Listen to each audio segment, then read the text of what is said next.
অসম চৰকাৰে হাইজেক কৰিলে পৰিকল্পনা। অসম চৰকাৰে প্ৰকৃততে হাইজেক ইংৰাজী শব্দ হাইজেক হ'ব।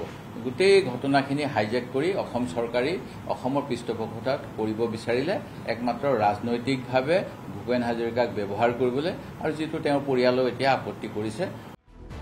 ভূপেন হাজৰিকাক কংগ্ৰেছে দিছিল প্ৰাপ্য মৰ্যাদা।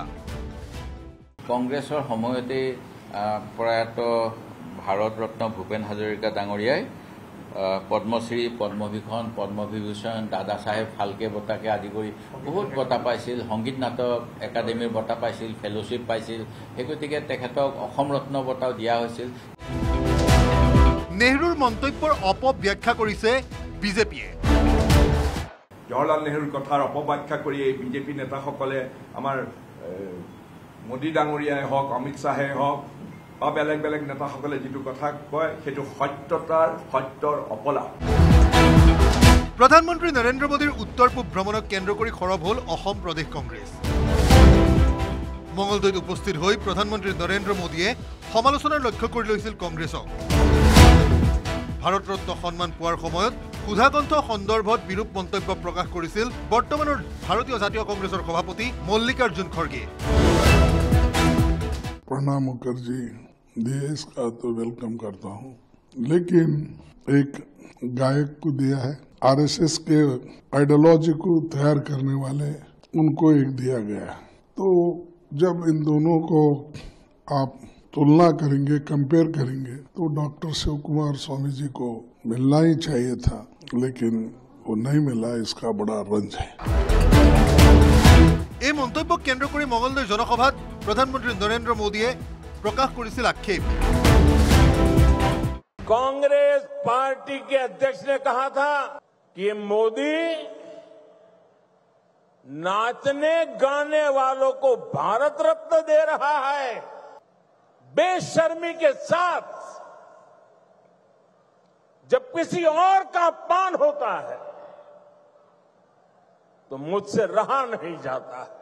भारत के सपूत का कांग्रेस ऐसे अपमान करती है, बहुत दर्द होता है। খড়গেৰ মন্তব্য সম্পৰ্কত সোমবাৰৰ সংবাদমেলত তু শব্দ এটা উচ্চাৰণ নকৰি বিধায়িনী দলৰ দলপতি দেৱব্ৰত শইকীয়াৰ আপত্তি। অসম চৰকাৰে হাইজেক কৰিলে পৰিকল্পনা।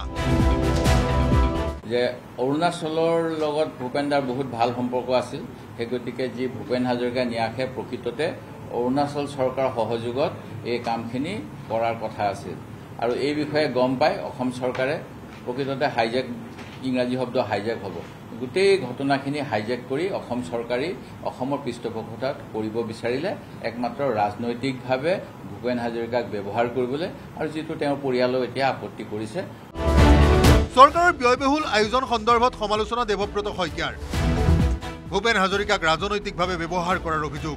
শতবৰ্ষ অনুষ্ঠানত সুধাকণ্ঠৰ পুত্ৰক মঞ্চত চিনাকি নকৰিলে বুলি দাবী।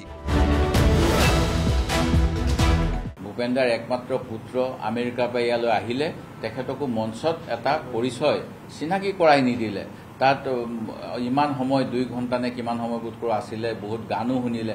কিন্তু যিজনৰ তেওঁ নিজেও ভূপেনদাই তেজক বহুত সময় দিব নোৱাৰাৰ বাবে আক্ষেপ প্ৰকাশ কৰিছিল, তথাপিতো তেজ হাজৰিকাৰ অসমৰ প্ৰতি যি মনোভাৱ, তেখেতৰ সেই মনোভাৱ আমি তেওঁ নাগৰিকত্ব সংশোধনী আইনক বিৰোধিতা কৰাৰ পৰা আমি পাওঁ। সেই গতিকে এনে এজন মহান অসমীয়াৰ পুত্ৰক অসমৰ জনগণৰ মাজত চিনাকি কৰাবলৈও বিজেপি দলে ৰাজনৈতিকভাৱে ব্যৱহাৰ কৰাৰ বাবেই নকৰিলে। কংগ্ৰেছে ভূপেন হাজৰিকাক অৱহেলা কৰিছিল বুলি প্ৰধানমন্ত্ৰীয়ে জনসভাত তোলা অভিযোগক নৎসাত কৰি কংগ্ৰেছে সুধাকণ্ঠলৈ আগবঢ়োৱা বঁটা বাহনৰ তালিকা গালে দেৱব্ৰত শইকীয়াই। যে ভূপেন হাজৰিকা ডাঙৰীয়াক কংগ্ৰেছে অৱহেলা কৰিছিল বুলি কৈছে, কিন্তু কংগ্ৰেছৰ সময়তে প্ৰয়াত ভাৰত ৰত্ন ভূপেন হাজৰিকা ডাঙৰীয়াই পদ্মশ্ৰী, পদ্মভূষণ, পদ্মবিভূষণ, দাদা চাহেব ফাল্কে বঁটাকে আদি কৰি বহুত বঁটা পাইছিল, সংগীত নাটক একাডেমীৰ বঁটা পাইছিল, ফেলোশ্বিপ পাইছিল।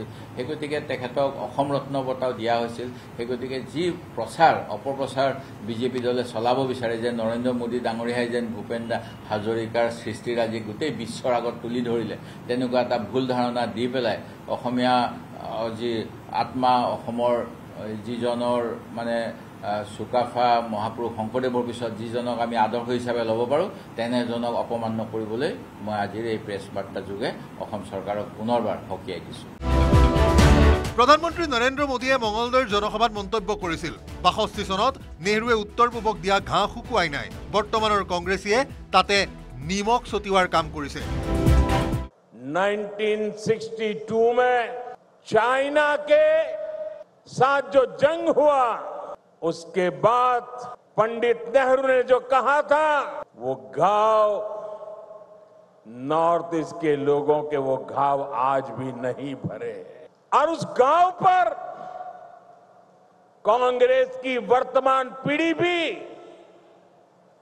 नमक छिड़कने का काम कर रही है। ৬২ যুদ্ধৰ সময়ত তদানীন্তন প্ৰধানমন্ত্ৰী নেহৰুৱে অসমক বাই বাই দিছিল বুলি উঠা অভিযোগৰ বিপৰীতে কংগ্ৰেছৰ জ্যেষ্ঠ নেতা তথা সাংসদ প্ৰদ্যুৎ বৰদলৈয়ে তুলি ধৰিলে ৬২ 19 নৱেম্বৰত আকাশবাণী যোগে তদানীন্তন প্ৰধানমন্ত্ৰী জৱাহৰলাল নেহৰুৱে কৈছিল কি। তাৰপিছত তেওঁ ক'লে যে I want to tell them, the friends in Assam, the citizens of Assam, that I want to take a pledge here and now that we shall take this matter to the end and that the end will have to be the victory for India. তেওঁ কেতিয়াও bye bye এনেকুৱা ধৰণৰ কথাবিলাক যে কৈ থাকে বাৰে বাৰে জৱাহৰলাল নেহৰুৰ কথাৰ অপব্যাখ্যা কৰি এই বিজেপি নেতাসকলে আমাৰ মোদী ডাঙৰীয়াই হওক অমিত শ্বাহে হওক বা বেলেগ বেলেগ নেতাসকলে যিটো কথা কয় সেইটো সত্যৰ অপলা। প্ৰধানমন্ত্ৰীৰ ভ্ৰমণ আৰু ভাষণক কেন্দ্ৰ কৰি অসম প্ৰদেশ কংগ্ৰেছে প্ৰকাশ কৰিছে নিজৰ মত, কিন্তু খৰ্গেৰ মন্তব্যই সৃষ্টি কৰা কংগ্ৰেছৰ ভাৱমূৰ্তিৰ প্ৰতি কি ব্যৱস্থা প্ৰদেশ কংগ্ৰেছে লয় সেয়া হ'ব লক্ষণীয়। কেমেৰাত সঞ্জয় বৰাৰ সহযোগত Hirak Jyoti Malakar report, news 18 Assam north east.